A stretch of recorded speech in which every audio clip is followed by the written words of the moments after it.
نحمدہ و نصلی و نسلم علی سیدنا و مولانا محمد صلی اللہ علیہ وسلم رسولہ النبی الامین المکین حمید کریم الرؤوف الرحیم اما بعد فاعوذ باللہ من الشیطان الرجیم بسم اللہ الرحمن الرحیم۔ معزز ناظرین و سامعین گرامی، اللہ رب العزت کے فضل و کرم اور حضور مدنی تاجدار صلی اللہ علیہ وآلہ وسلم کے نالین پاک کے تصدق سے آج میرا لیکچر ہے عبداللہ ابن زیاد کا قتل اور یزید کی موت۔ ابن زیاد یہ خونی کھیل کھیل کر اور تانستان فاطمہ کی ہری بھری شاخوں کو کاٹ کر اور اس کے مہکتے ہوئے پھولوں کو توڑ کر یزید سے موصل کی حکومت اس ظلم و ستم کے انعام میں حاصل کر کے ہر طرح سے بے خوف ہو کر بیٹھا تھا۔ اسے کوئی پرواہ نہیں تھی، مگر اس ظالم کو یہ معلوم نہیں تھا کہ خدا کی لاٹھی بے آواز ہے، اس کا قہر خاموش ہے، اور اسے یہ بھی معلوم نہیں تھا کہ مختار سقفی قہر الہی کی صورت میں نمودار ہو چکا ہے، اور یزید کے اشاروں پر ناچنے والے عمروسات شمر، حرملہ، خولی وغیرہ وغیرہ اس ظلم کی سزا دنیا میں لے کر جہنم رسید ہو چکے ہیں۔ مختار سقفی نے ابراہیم مالک اشتر کو حکم دیا کہ ایک بھاری فوج کے ساتھ ابن زیاد پر حملہ کیا جائے، اسے زندہ یا مردہ میرے پاس لایا جائے۔ چنانچہ ابراہیم مالک اشتر نے ابن زیاد پر حملہ کیا۔ اس کے پاس سامان حرب بھی کم تھا اور فوج بھی بہت زیادہ کم تھی، تھوڑی تھی، مگر قدرت الہی نے اس کا ساتھ دیا، اور منشاء قدرت بھی یہی تھا کہ قاتلان حسین کو اس کے ظلم و ستم کی پوری سزا دی جائے۔ اس لیے ابن زیاد کافی فوج اور ساز و سامان کے باوجود بھی مقابلہ نہ کر سکا اور صلح کے متواتر پیغام بھیجتا رہا، مگر اس کی کوئی چال بھی نہ چل سکی یا اپنی چال میں کامیاب نہ ہو سکا۔ ابن زیاد خود میدان میں آیا اور ابراہیم مالک اشتر کے ہاتھوں قتل ہو گیا۔ ابن زیاد کا سر جو تھا وہ کاٹ کر، جسم سے کاٹ کر اس کو ایک نیزے پہ لٹکایا گیا اور اس کو کوفہ کے بازار میں گھمایا پھیرایا گیا اور مختار سقفی کے سامنے لایا گیا۔ یزید کے ان فوجیوں کو قتل کرنے کے بعد مختار سقفی نے حکم دیا کہ اب جتنے بھی عمروسات اور اس کے ساتھی وغیرہ جتنے بھی افسران بالا یزید کے تھے وہ تو قتل کر دیے ہیں، اور اب وہ لوگ جو میدان کربلا میں پانی نہر فرات کا بند کرنے والے، شہداء کرام کی لاش مقدسوں پر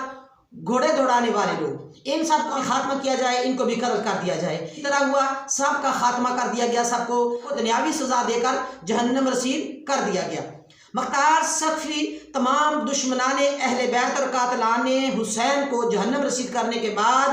فرمانے لگا کہ ان سزاؤں سے ہم مسلمانوں کی اور میری آگ ٹھنڈی نہیں ہوئی، ہم سب نے یہ مل کر تو ایک فرض ادا کیا ہے، اصل سزا تو ان کو حشر کے دن ملے گی، کیونکہ سورۃ احزاب کی 57 آیت مقدس نے ہمیں واضح کر دیا ہے کہ یہ جہنم رسید ہو کر ہمیشہ ہمیشہ کے لیے دوزخ کا ایندھن رہیں گے اور وہاں سزا ان کو ضرور ملے گی۔ ناظرین مکرم، یزید کی موت پر بھی غور فرمائیے۔ اہل بیت اطہار پر ظلم و ستم کرنے کے بعد، اترتے پیغمبر کو قہر و غضب کے تیروں کا نشانہ بنانے کے بعد، میدان کربلا میں آل مصطفیٰ کو بھوکا پیاسا شہید کرنے کے بعد، آخر یزید پر بھی وہ وقت آ گیا جس سے نہ کوئی بادشاہ بچ سکا اور نہ کوئی فقیر،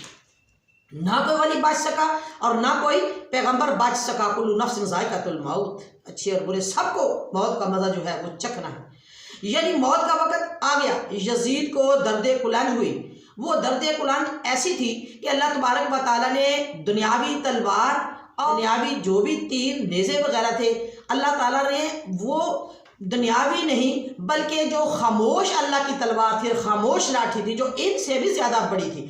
اس کی شکل تو درد کلنج تھی۔ وہ جب اس کے منہ میں پانی ڈالتے یا کھانا ڈالتے، وہ کھانا اور پانی اس کو تلواروں، نیزوں، برچھوں کی طرح اس کے جسم پر لگتا، اس کو اتنی تکلیف ہوتی جیسے ایک انسان پہ تلوار لگتی ہے یا برچھی لگتی ہے یا نیزہ لگتا ہے اور وہ تڑپتا ہے، اس طرح وہ اس تلوار سے تڑپتا رہا، ایڑیاں رگڑتا رہا اور اپنا سر جو تھا وہ پٹک پٹک کر زمین پر مارتا رہا۔ 3 دن بھوکا پیاسا اپنے آپ کو تکلیف میں دیکھتا رہا، اتنی تکلیف ہوئی کہ اس کے بعد وہ 3 دن کے بعد وہ مر گیا، یعنی اللہ تبارک و تعالیٰ نے اس کو آبدہ میں سمیٹ لیا۔ اس کے بعد اس کی قبر پر گھوڑے اور اونٹ باندھ دیے گئے، جو کہ اپنی نجاست پھیلاتے رہے۔ ناظرین مکرم، پیغام حسین یہ ہے، حسینی لشکر کے غلام بن کر، فرد واحد بن کر یزیدیت کے بتوں کو پاش پاش کر دو، ایسا جذبہ رکھو۔ اپنے بازوؤں میں قوت حیدری لے کر اٹھو،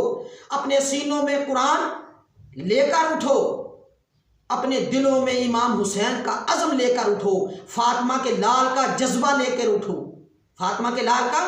جذبہ لے کر اٹھو۔ باطل پرستوں کو ایک بار پھر شجاعت علی دکھا دو، عظمت حسین بتا دو، حق پرستی گوئی کی دھوم مچا دو، مسلمانوں کے مقتدا بن جاؤ۔ اسی طرح ارمغان حجاز 28 حضرت علامہ اقبال فرماتے ہیں، شعر سنیے، یہ رسم خانقاہی ہے غمدان دوہ دلگیری، نکر خانقاہوں سے ادا کر رسم شبیری۔ اسی طرح محمد علی جوہر بھی فرماتے ہیں، قتل حسین اصل میں مرگ یزید ہے، اسلام زندہ ہوتا ہے ہر کربلا کے بعد۔ الحمدللہ ناظرین مکرم، میں نے داستان کربلا کو 21 اقساط میں مکمل کیا ہے۔ اللہ رب العزت حضور صلی اللہ علیہ وآلہ وسلم اور اہل بیت کے نلین پاک کے تصدق سے اسے قبول اور منظور فرمائے۔ خدا تعالیٰ میری اور میرے والدین کی اور کل امت محمدی کی بخشش فرمائے صلی اللہ علیہ وسلم۔ سب ناظرین و سامعین کی ہر خواہشات کو اللہ تبارک و تعالیٰ پوری فرمائے۔ وآخر دعوانا ان الحمدللہ رب العالمین وما علیہ